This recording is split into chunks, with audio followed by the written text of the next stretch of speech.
Кикбоксинг – это американский вид боевых искусств, в котором разрешены удары руками и ногами. Это спортивное единоборство подразделяется на два вида, каждый из которых имеет свои направления. Конкретно на этих соревнованиях поединки проходят в стиле фулл-контакт, который характеризуется мощными ударами и нокаутирующими движениями. В силу возраста и веса первой пары участников завершить поединок нокаутом не так и легко.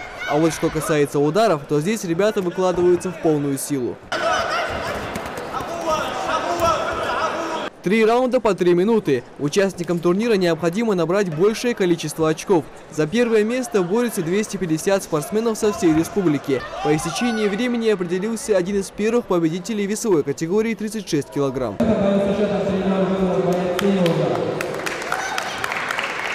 Победителем стал Рамзан Аздоев, которому не впервые выступать на таких соревнованиях и показывать хорошие результаты. В кикбоксинг его привел старший брат. К слову, молодой спортсмен также увлекается боксом и теперь решил попробовать себя в новом амплуа. Тренер изначально поставил четкий план на поединок, делится Рамзан.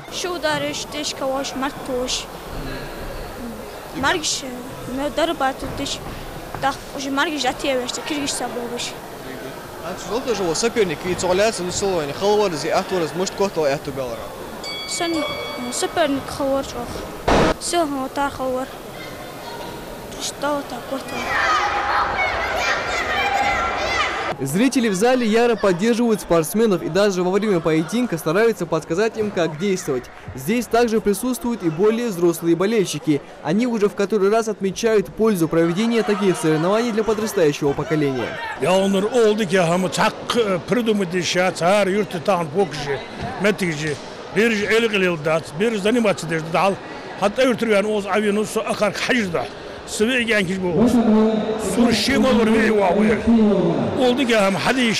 Организаторы составили график проведения чемпионата, по которому поединки проходят в течение 4 соревновательных дней.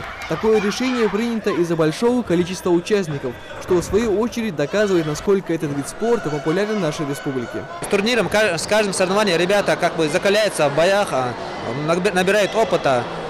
И когда выезжаем за пределы нашей республики, уже бывают опытные бойцы, когда здесь, внутри нашей республики. Буквально пару дней назад в стенах спорткомплекса проходил чемпионат республики по карате. В ближайшее время здесь также планируется провести отбор на первенство по дзюдо и вольной борьбе. Региональное министерство по физической культуре и спорту вполне заслуженно отдает предпочтение фокусу сельского поселения Верхние Чулаки, так как здесь изначально созданы все необходимые условия для проведения крупных соревнований. Родители обратиться для уфоки ей там интересы уж борются.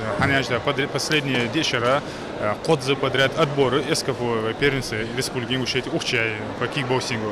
Они же очень условия, ахтае юах зал холора, раздевалка, буфет, условия удобные. Спортсмены, тренеры. Победители и призеры получат ценные призы и награды, а показавшие лучшие результаты отправятся на первенство СКФО, которое состоится 20 февраля в Избербаше. Микаэл Тангиев, Ахмед Гандаров, Новости 24.